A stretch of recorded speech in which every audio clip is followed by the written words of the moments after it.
Hey guys, today we're in Exodus chapter 11. So we have seen the 9 plagues and now we're kind of working towards the 10th plague. But what's interesting is you read it um, in chapter 4, but you might have missed. Notice this in verse 1. And the Lord said to Moses, yet one more plague. Yet one more plague.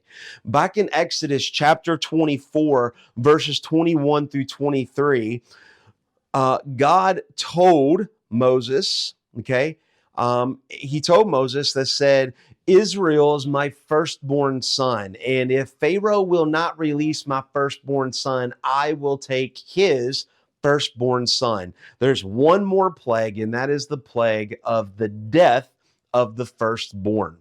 And we will talk more about that this week as we continue to read. But there is one more plague. But notice verse 2. He says, speak now, hearing of all the people that they ask, hearing man of his neighbor, every woman of her neighbor, for silver and gold jewelry. God tells them before the death of everyone, he says, hey, start telling all of the Hebrews to go to their neighbors, to go to the Egyptians, and start asking them for gold and silver. God is changing the hearts and the minds of all the Egyptians, and he's allowing the Egyptians to see the Hebrews in love and compassion, so that whatever they would ask for, the Egyptians would give them. But notice what they're asking for: gold and silver. There's 2 reasons for that. One is for the future. God is going to need gold and silver for a place of worship for him, known as the tabernacle, and will be the temple in the future. Secondly, that as Israel is about, or the Hebrews are about to part Egypt, when they leave and they take all the gold and silver, that leaves Egypt without gold and silver. It leaves them without money, and without money, there is no power. And so we will start to see a downturn of Egypt after the Hebrews leave, and we can see that in historical record. So little commercial here for the night that we will share. Laura and I will share about our Egypt trip. We will make a lot of this come together with real names and pharaohs and dates and some things of how all of this really comes together. So you don't want to miss that night. It will be after Easter. We'll let you know.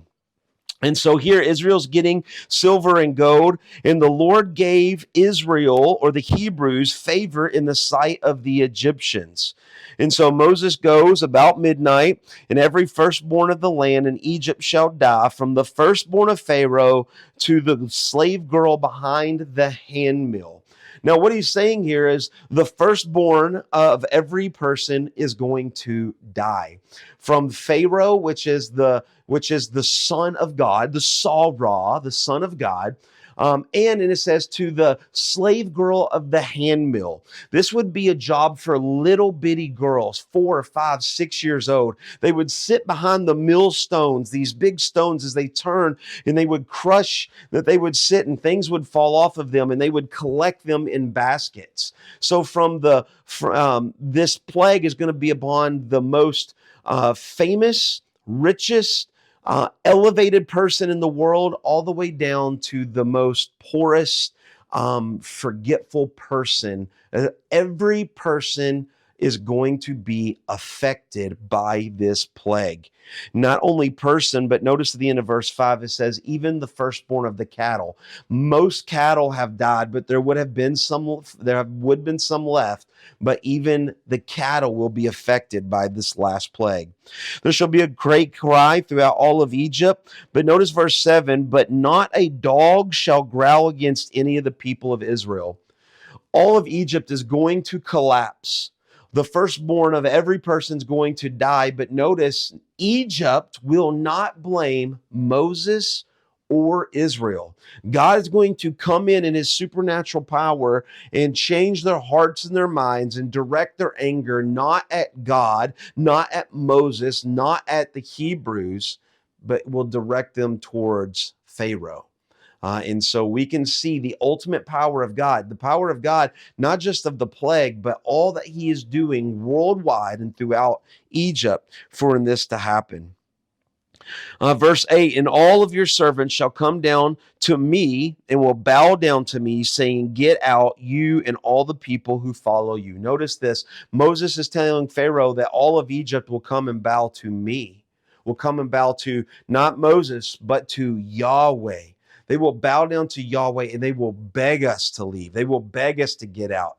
Here in chapter 11, it's Moses' final words to Pharaoh saying, you don't understand how powerful God is. You may have blocked him out of your heart and your mind, but all of Egypt will bow down to who God truly is, and they will beg us to leave. And after that, I will go out. And he went out to Pharaoh. He went from Pharaoh in hot anger. And then the Lord said to Moses, Pharaoh will not listen to you, that my wonders may be multiplied in the land of Egypt. And Moses and Aaron did all the wonders before Pharaoh, and that the Lord hardened Pharaoh's heart, and he did not let the people of Israel go out of his hand. Now, many times we've seen this line that God hardened Pharaoh's heart. Sometimes we see Pharaoh harden Pharaoh's heart. Sometimes we see God harden Pharaoh's heart. And we will talk more about this on that share night of me and Laura. About Egypt, because I have a great picture to show you about what Egyptians believe about this.